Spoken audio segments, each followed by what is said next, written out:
Bonjour, aujourd'hui je vais vous montrer comment utiliser Language Tools, qui est un correcteur avec une version gratuite.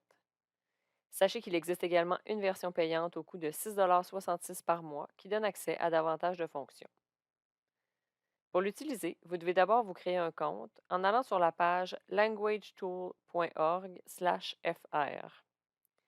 Vous verrez ici l'icône S'inscrire, c'est gratuit.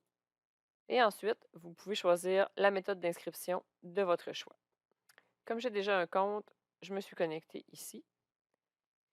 Vous pouvez activer le module pour Word en allant sur Applis et modules. Vous allez voir qu'il y a l'extension pour navigateur, pour logiciel et les applications.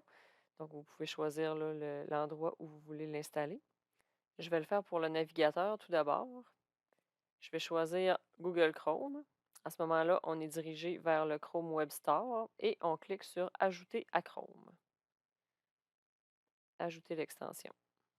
Lorsqu'il sera ajouté, vous allez voir l'icône LT qui s'affiche ici. S'il n'est pas là, vous allez sur la petite pièce de casse-tête et vous choisissez correcteur orthographique LT ici pour l'épingler. Donc, vous allez le voir ensuite dans votre barre d'extension. Vous pouvez choisir votre langue de préférence. Donc, français et anglais par défaut sont sélectionnés. Ensuite, pour l'installer dans Word, on retourne encore dans Appli et modules et on choisit l'extension Word.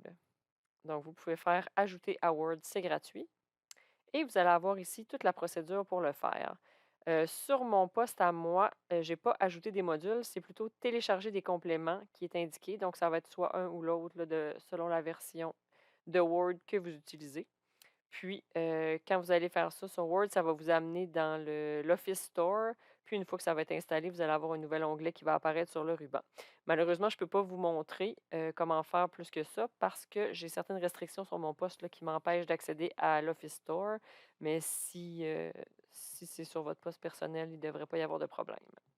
Donc, je vais vous montrer comment utiliser Language Tool en ligne sur la page du logiciel dans un premier temps et dans une page d'examen sur le portail des cours ensuite. Si vous voulez corriger un texte Word, vous pouvez en fait soit le copier-coller ici ou aller le chercher ici dans Parcourir les fichiers. Vous faites d'accord, j'ai compris. Notez que ce texte-là, je l'avais d'abord passé dans le correcteur de Word, donc toutes les corrections qui restent à faire, c'est des corrections que le correcteur de Word n'avait pas détectées. Donc, pour corriger, vous avez seulement à cliquer sur un mot en rouge, puis vous allez avoir les corrections qui vont vous être proposées. Avec un simple clic de souris, vous pouvez corriger. Vous pouvez voir que vous avez aussi à droite certaines indications. Donc, si elle ne croît, il va détecter que c'est le verbe croire et non croître. Un maître d'école, il voit qu'il y a une confusion entre le mot maître comme l'unité de mesure et un mètre.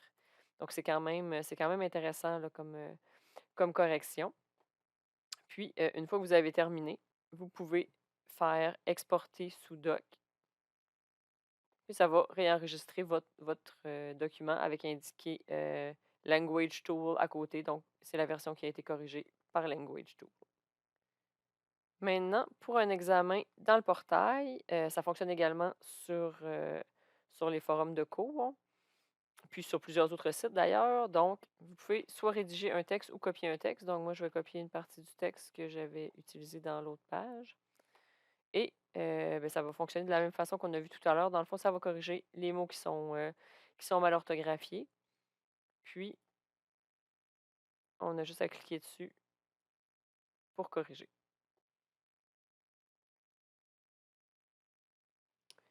Vous pouvez aussi, dans les fonctions du logiciel, ajouter le mode méticuleux ici, qui devrait en principe corriger plus d'erreurs.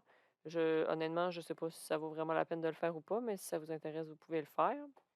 C'est ce qui fait le tour des principales fonctions de l'application Language Tools. J'espère que ce tutoriel vous sera utile.